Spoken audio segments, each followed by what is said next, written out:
Hey, hey, hey! It's the Pacific Northwest Geek Echo Zero. Back with another Echoes Asylum. 2 Echo Asylums in 1 week. One would think there was something special going on.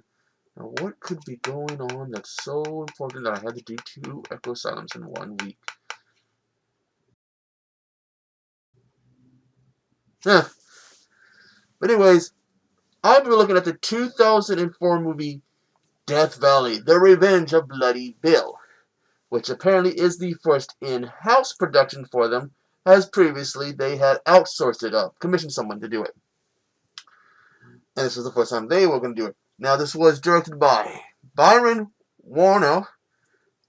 It was a screenplay by Matthew and John Yon. Stars Chelsea Green and Jeremy Bobbitt. Probably saying the name's wrong, but, It tells them basically there's this ghost town, and they can appear and disappear. And these two guys, something happened, and one of them runs off with the money. When he ends up in this town, what he discovers it's full of zombies. And while he's trying to get with them, he runs into the Bloody Bill, who rips his throat out. We then meet up other cast of characters, some kids who are like some sports team or something. One of them, she's all in the fashion and stuff. But anyways, they end up coming while on the road to on this road trip to go to some event. They run into the other robber, who basically holds them at gunpoint because he wants to find his partner, because his partner basically took the take from some job or something that went on.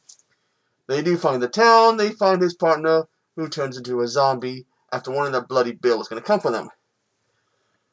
And now they find themselves dealing with zombies, and one of the guys who's hurt knows the story of Bloody Bill, saying that basically Bloody Bill was a Union soldier who was on the run from the Union. He ended up in this town where he was, because of his cruel acts, he was killed, but basically it took him a long time to die, and basically he made a deal with the devil, and now he's back. And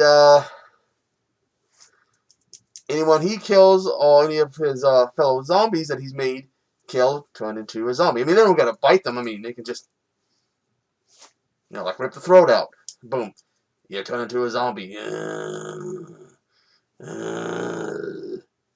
You look like you taste like shit. And now the robber and these kids and the teacher find themselves in a fight for their life. And one of the main girl is refusing to believe that it's supernatural, saying there could be some kind of chemical accident, a mutation.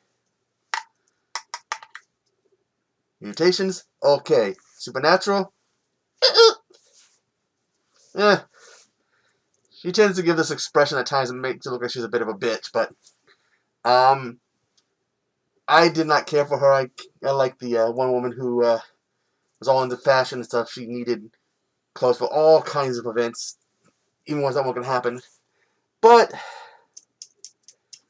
it turns out that the main girl, Gwen is her name, the one I don't like, is the spitting image of Mary Anderson, Bloody Bill's sister. Come to find out that basically Bill, when he was running from the Union, who, by the way, tidbit, his castle goes on to sea with a Confederate flag on it, and then afterwards he's referred to as a Confederate soldier. Although maybe it's a bit of a, calling him a Union soldier might have been a bit of a mistake, because he was actually supposed to be a Confederate soldier. I'll get into that in a bit. Anyways, because of all the things her brother did, they put her to death. And when he showed up, because he wanted to live a peaceful life, he found her stiff corpse and basically began. And that's how this whole trouble began. Well, you get a scene, because guy ends up using a grenade.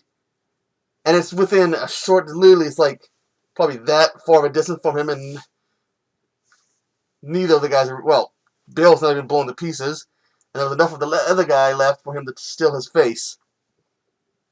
That's kind of a Seeing still a guy's face and just slap it on and act like nothing happened. And she's in, Gwen soon realizes that basically, in order to beat him, because only his sister or whatever can kill him. She believes that she can pose as a sister and kill him. And does end up finding the sister's body and poses as her and cuts Bill's head off. And every time someone dies, because the town starts off with 99 inhabitants. When someone dies, the number goes up. And I think it's like, so it basically goes from 99 to 100 and 708 by the end, with the last one being Bill. Wasn't Bill already an inhabitant of the town? Yeah. Thoughts on this movie? The zombies looked okay, just standard, slap a little this and that and we got a zombie. A year later, The Revenge of Jolly Jack. Massacre at Cutter Cove would come out. Not Jolly Jack, but Jolly Roger. Jolly Roger's look I like more than Bloody Bill's look. Liked it a whole lot more. This looked more like this, like the cowboy Leatherface type deal at times. Even the flashback, the beard, I swear that he wears looks fake. This is an early film for them. One of the early horror movies, and it is the first in-house. So go ahead and check it out if you want to see, this is something to do. It's on Tubi, and I'll put the link in the description. Now here's the thing about Bloody Bill. There was a real-life Bloody Bill. His name was William Anderson.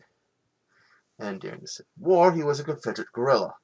He actually, at one point, I guess, had some kind of association with Cantrell and the Cantrell's Raiders and Jesse and Frank James. And he really was put to death. The difference is that he was killed by Union soldiers and his body was paraded through town, and then photos were taken. So, I mean, they used the name and a little bit of the backstory because, he wasn't a Union soldier, he was a Confederate guerrilla. Again,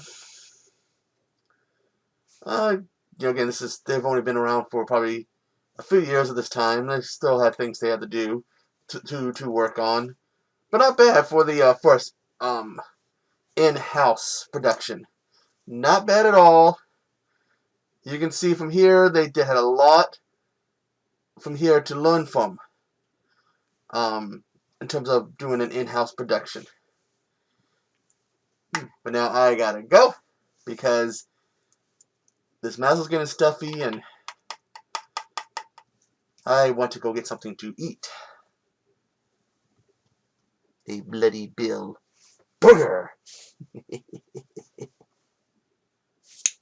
So I am the Pacific Northwest Geek and I will see you on the flip side.